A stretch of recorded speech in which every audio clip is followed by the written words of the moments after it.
ಇವರ ಮಾತುಗಳ ಆಧಾರದ ಮೇಲೇನೆ ಏನು ಮಾಡಿದ್ರು, ಇಡೀ ಧರ್ಮಸ್ಥಳದ ಸುತ್ತ ಇರ್ತಕ್ಕಂಥ ಗುಡ್ಡ ಬೆಟ್ಟಗಳನ್ನೆಲ್ಲ ಕೂಡ ಅಗದ್ರು. ಏನು ಒಂದು ಇಲಿನೂ ಕೂಡ ಸಿಗ್ಲಿಲ್ಲ. ಈಗ ಇವ್ರ ಮೇಲೆ ನಮ್ಮ ಮೇಲೆ ಎಲ್ಲ ಅನುಮಾನ ಶುರು ಆಗ್ಬಿಟ್ಟಿದೆ. ಹಾಗಾಗಿ ತಪ್ಪಾಯ್ತು, ನಮ್ಮ ಮೇಲೆ ಇರ್ತಕ್ಕಂಥ ಕೇಸ್ಗಳನ್ನು ವಾಪಸ್ ತೆಗೆದುಕೊಳ್ಳಿ ಅಂದ್ರೆ ಇಡೀ ಸಿಟಿ ಮಧ್ಯದಲ್ಲಿ ಚಪ್ಪಲಿಯಿಂದ ಹೊಡೆಯೋದು, ತಪ್ಪಾಯ್ತು ಅಂತ ಕ್ಷಮೆ ಕೇಳೋದು. ಈ ತರ ತಪ್ಪಾಯ್ತು ಅಂತ ಕ್ಷಮೆ ಕೇಳ್ತಕ್ಕಂಥ ಈ ಗ್ಯಾಂಗ್ ಏನಿದೆ, ಇದರ ಮೇಲೆ ಸರ್ಕಾರ ಕ್ರಮವನ್ನ ತೆಗೆದುಕೊಳ್ಬೇಕು.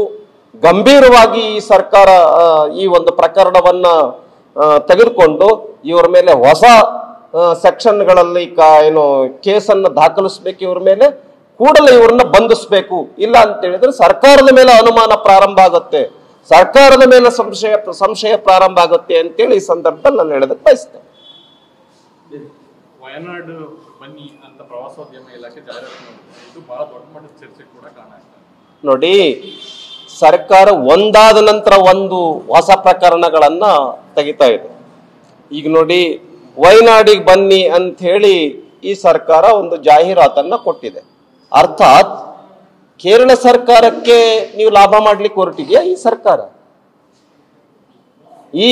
ಈ ಹಿಂದೆ ಈಗ 4-5 ದಿನಗಳ ಹಿಂದೆ ನಮ್ಮ ರಾಜ್ಯಕ್ಕೆ ಬರಬೇಕಾಗಿರ್ತಕ್ಕಂಥ ಆರ್ಟಿಫಿಷಿಯಲ್ ಇಂಟೆಲಿಜೆನ್ಸ್ ಅಂತಕ್ಕಂಥ ಒಂದು ಇಂಡಸ್ಟ್ರಿ, ಅದು ನಮ್ಮ ರಾಜ್ಯ ಕೈ ಬಿಟ್ಟು ಹೋಯ್ತು.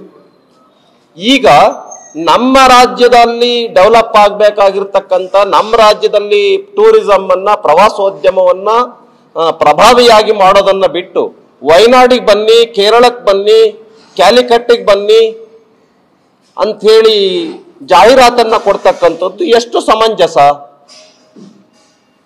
ಮತ್ತು ಕರ್ನಾಟಕ ಸರ್ಕಾರ ಈ ರೀತಿ ಜಾಹೀರಾತು ಕೊಡ್ತಕ್ಕಂಥದ್ದು ಎಷ್ಟು ಉಚಿತ? ಇದು ಬಿಡಪ್ಪ, ಕೇಂದ್ರ ಸರ್ಕಾರ ಅಂತ ಹೇಳಿದ್ರೆ ಅದಕ್ಕೊಂದು ವ್ಯಾಪ್ತಿಯ ಅಡಿಯಲ್ಲಿ ಕೊಡಬಹುದು. ಕೇರಳಕ್ಕೆ ನೀವು ಬನ್ನಿ ಅಂತ ಹೇಳ್ತಕ್ಕಂಥದ್ದು ಎಷ್ಟು ಸರಿ? ಹಂಗಾದ್ರೆ ನಮ್ಮ ಕರ್ನಾಟಕ ರಾಜ್ಯದಲ್ಲಿರ್ತಕ್ಕಂಥ ಪ್ರವಾಸೋದ್ಯಮಕ್ಕೆ ನೀವೇನ್ ಮಾಡ್ಲಿಕ್ಕೆ ಹೊರಟಿದ್ದೀರಾ?